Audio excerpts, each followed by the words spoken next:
자치경찰제가 시행된 지 3년이 되었습니다. 자치경찰은 주민과 밀접한 업무를 지방정부의 장이 권한과 책임을 가지고 수행하는 업무입니다. 대구광역시 자치경찰 상임위원이자 사무국장을 맡았던 대구 한의대 박동균 교수와 함께 지난 1기 3년을 짚어보도록 하겠습니다. 반갑습니다. 안녕하십니까?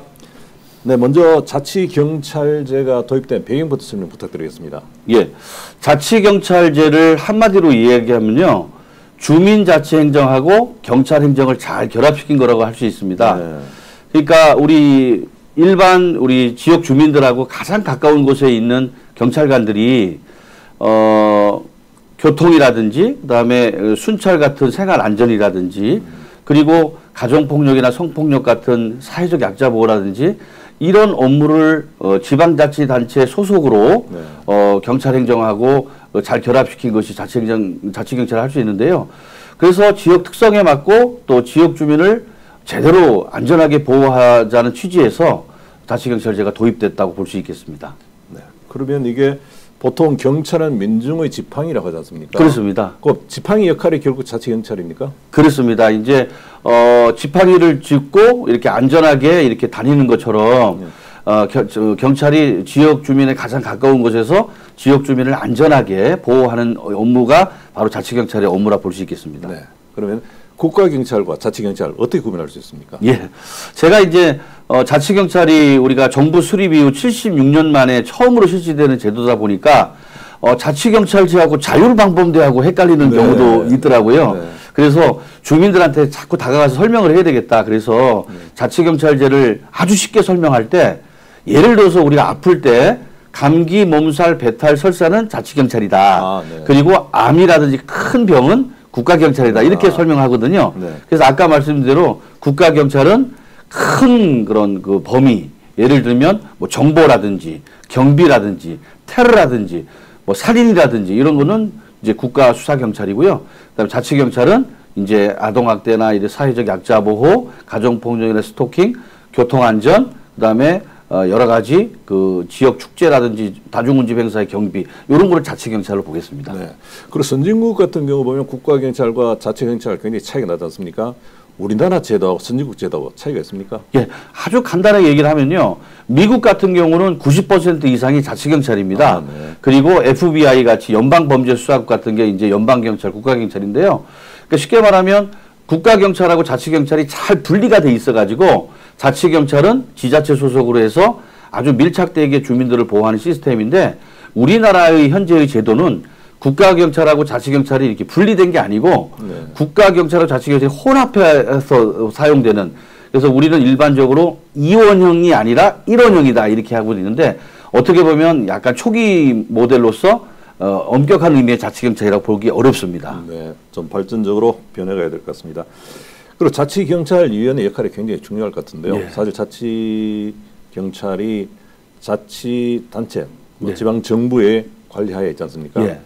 일부에서 우려했던 게 혹시 자치단체장의 압력이라든지 비합적인 조치가 있지 않을까 걱정인데 어떻습니까? 예, 그 일반적으로 이제 자치경찰을 하게 되면 지자체장의 어떤 여러 가지 그 압력이나 전행 속에서 이 어떻게 보면 자율성을 잃지 않느냐 이런 질문이 많이 있는데요. 네. 지자체 단체장의 어떤 전행이라든지 이런 것을 막기 위해서 자치경찰위원회가 만들어져 있는 거거든요. 네. 자치경찰위원회는 7명으로 구성이 돼서 합의제 행정기구 심의 의결을 통해서 자치경찰 업무에 대해서 경찰청장을 지휘감독하는 시스템이기 때문에 그 위원회는 그 시장이나 도지사의 그 어떤 그런 그 압력에 그렇게 그 영향력이 있기가 어렵습니다. 왜냐하면 그 7명의 위원이 시장이 추천한 분이 있고 그 다음에 시의회에서 2명을 추천했고 교육감이 1명 추천했고 또 국가경찰이 추천했고 이렇게 다양한 부서에서 추천을 했기 때문에 그런 염려는 조금 없다고 생각하면 되겠습니다. 자치단체장의 압력에서 이루어지는 일은 없다. 그렇습니다. 네. 그리고 1기 자치경찰위원회가 이제 막을 내렸지 않습니까? 그동안 성과를 분석 한번 내주시죠. 예, 이렇게 그 성과를 얘기할 수 있는 기회가 있어서 너무 감사한데요. 자치경찰을 하는 가장 근본적인 이유는 시민을 안전하게 보호하는 데 있습니다. 즉 시민의 안전이 자치경찰의 궁극적인 목적인데요. 저희는 2021년 5월 20일부터 시범 실시를 했고 7월 1일부터 공식적으로 출범을 해서 3년 임기가 끝났는데요. 저희는 가장 중요한 거를 뭐라고 생각하냐면 그 환경 설계를 통한 범죄 예방, 이른바 셉테드라고 하는 게 있습니다. 예를 들면 경찰이 아주 제복을 입고 순찰을 강화하는 게 범죄를 예방하는 데 중요하지만 경찰의 인력의 한계도 있고 또 주야 간에 또 여러 가지 또 인력의 한계가 있기 때문에 아예 최초의 그 범죄 건물을 설계한다든지 도시 설계할 때 범죄를 예방하는 시스템. 예를 들면 CCTV, 고성능 CCTV를 곳곳에 설치한다든지 아니면 가로등의 조도를 높인다든지 아니면 이 골목길을 좀 환하게 해가지고 좀 안전하게 한다든지 이런 셉테드의 주안점을 뒀고요. 그 다음에 또 여성 1인 가구가 좀 약간 범죄에 대한 두려움이 있지 않습니까? 거기에 대해서 4종 세트라고 그래서 뭐 스마트 초인종이라든지 그 다음에 그 디지털 그 여러 가지 그 장비를 통해 가지고 그 신청에 의해서 나눠줘서 그거를 이제 줄이는 그런 여러 가지 성과가 있는데 여기가 시간적인 한계가 있기 때문에 다만 말씀드리지만 결국에는 그런 성과들이 있다고 볼 수 있겠습니다. 네. 그동안 3년 동안 상임위원 겸 사무국장 맡으셨잖아요. 그렇습니다. 고생 많으셨죠? 뭐 열심히 했습니다. 네. 그래서 아까도 말씀드렸죠. 1945년 이후에 처음으로 실시되는 제도라서 제가 이제 대학 교수를 하다가 제가 계속 자문이라든지 이 여러 가지 이렇게 어드바이스를 하는 것보다는 직접 제가 한번 설계를 해봐야 되겠다 해서 사무국장 상임위원회 좀 일을 맡았는데요. 그러니까 처음으로 실시하다 보니까 뭐 규정도 없고 조례도 없고 해서 그걸 다 새로 만들었습니다. 뭐 징계 규정이나 포상 규정이나 그 다음에 자율방범대 규정이나 심지어는 홈페이지, CI까지 새로 만들었거든요. 그래서 그런 점에서 3년 동안 우리 대구시 자치경찰의 사무국 직원들, 그 다음에 우리 같은 위원들 참 고생 많이 했습니다. 네. 교수로 교단에 쓰시다가 강단에 쓰시다가 현업을 하셨는데 상당히 한계점 못 느꼈습니까?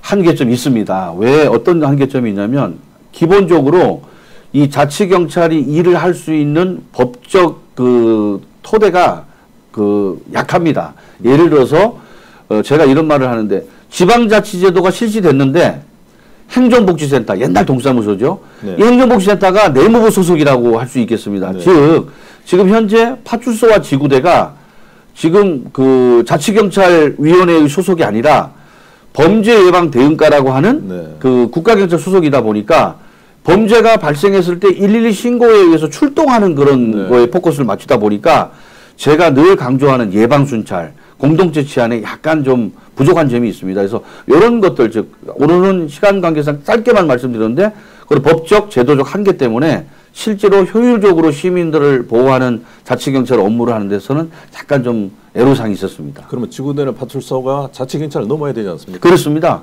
우리가 지금 자치경찰제가 실시되기 전에는 생활안전과의 자치경찰 업무 소속이라고 볼 수 있겠습니다. 하지만 뭐 오늘 갑자기 이제 이 법률이 제정이 되면서 이제 국가경찰 소속을 했는데요. 실질적으로 자치경찰제가 되려면 실질적으로 파출소와 지구대가 자치경찰 업무로 와서 국가경찰과는 좀 유기적으로 하되 지자체 소속으로 해서 예방수차를 강화해야 되는 게 굉장히 필요합니다. 특히 요즘 그 이상동기 범죄, 묻지마 범죄라고 하잖아요. 네네. 그런 거 같은 경우는 조현병 환자가 치료를 받지 않는다든지 아니면 사회 불만 세력이라든지 이런 것들은 특히 자치경찰 업무로 돼서 지자체나 보건소랑 연결이 해가지고 바로 맞춤형 자치경찰, 맞춤형 복지, 튼튼한 복지를 만들려면 특히 필요하다고 할 수 있겠습니다. 네. 그리고 경찰위원회가 과학치안을 중요 과제로 추진했지 않습니까? 그렇습니다. 소개해 주시겠습니까? 과학치안은 이렇습니다. 이제 경찰이 고도의 우리 과학기술을 잘 활용을 해서 시민들을 보호하는 겁니다. 예를 들면 우리가 CCTV가 범죄 예방 효과 있지 않습니까? 그러면 지금 첨단 AI, 예를 들어서 CCTV에다가 그 똑똑한 AI를 넣으면 그게 여러 가지 이제 다양한 기능을 해서 예를 들면 사람이 많이 모이면은 바로 뭐 시그널을 준다든지 아니면 실종 아동이나 어르신들 같은 경우는 사진을 넣으면 어디에 이렇게 이렇게 움직이는 것을 알려준다든지 이런 것들이 과학치안인데 저희가 경찰청에 32억 예산을 대구시 자치경찰에 의해서 수주를 했습니다. 그래서 요게 5년간 사업을 하고 있는데 아마 이 과학치안이 잘 지금 진행이 되고 있는데 여기 잘 되면 정말 시민들이 안전한 과학 치안이 되지 않겠나 이런 생각을 하고 있습니다. 열정을 가지고 일을 많이 하셨는데요. 2기 이제 예. 출범하고 있는 2기에 예. 대해서 예. 2기 자치위원회 좀 조언을 해주신다면 어떤 게겠습니까? 예. 2기 자치경찰위원회도 아주 훌륭한 분들이 7명의 위원이 구성이 돼 있고요.